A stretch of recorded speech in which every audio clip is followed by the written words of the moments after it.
This is a real quick video on how to take a quadratic function such as f of x equals 2x squared plus 8x plus 7. I wanted to work with this one anyways.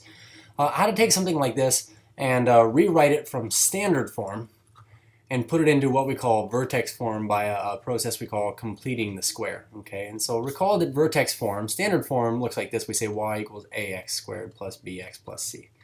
What we want to have is vertex form, which is really this f of x or y equals a times x minus h quantity squared plus k. And so basically what we're doing is we're transforming things that are trinomials into perfect square binomials by completing the square. So this video is just going to be really practice on how to take something like this and rewrite it that way. So I'm going to go ahead and start jumping into this and assume that people coming to this video have seen completion of the square before. Okay, so I'm going to go ahead and start by writing this as y equals. I think that it's just a little bit more comfortable to write that sometimes. But when we say completing the square, first things first, completing the square is a method by which we have something like this, maybe plus 5. And what I really want to do is I want to rewrite it like this. And so I'd say, well, can I think of two numbers that multiply out to be a 5 that add up to be an 8? And could they be the same number? And in this case, I can't think of anything. But I'll tell you what, if this 5 right here were really a 16, I just want you to pretend with me for just a second. I could say, well, could you think of two factors of 8, two factors of 16 that two factors of 16 that add up to be an 8. And I can think of two. I can think of plus 4 and plus 4. Okay, so if that's the case, I could really just say this is x plus 4 squared. And the reason why this works is because a couple things. We say take half of the middle term, or half of b, and square it. It should always be this last number if it's factorable into a perfect square binomial. And the second thing is this. The leading coefficient of the a value must be 1. Okay, so when we do this one right here, we're going to do it a lot, like we did the last one, but we're going to add a few more things in. Okay, so let's start with this. The first thing we want to do is we want to take this loose term, this constant, and we want to boot it to the other side. So 1, displace the constant. So displace or move the constant. This is what we want to do first every time you complete the square. Okay, so when we move this over, it's going to become this y minus 7 equals 2x squared plus 8x, and I'm going to write plus blank. Okay, so now here's the thing.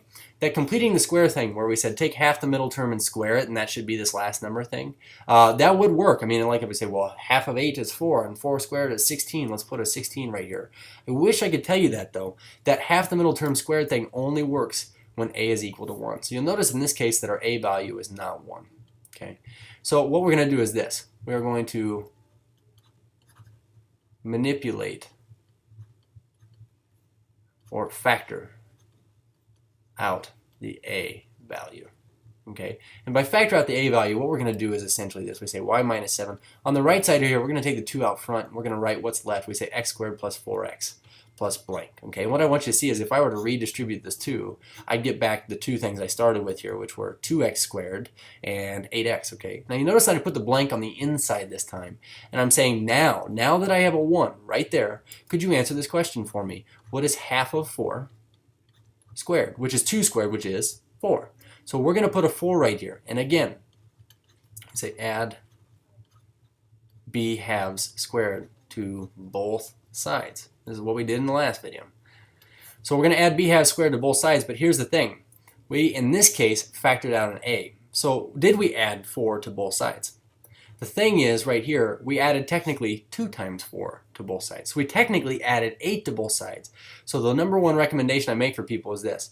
When you put your blank on both sides, like I could have, let me go back and resketch this in here. When I put plus 4 over here, I could write plus, here we say plus blank, and we just put a 2 times in front because we know that we're going to put a 2 out front of that as being our a value.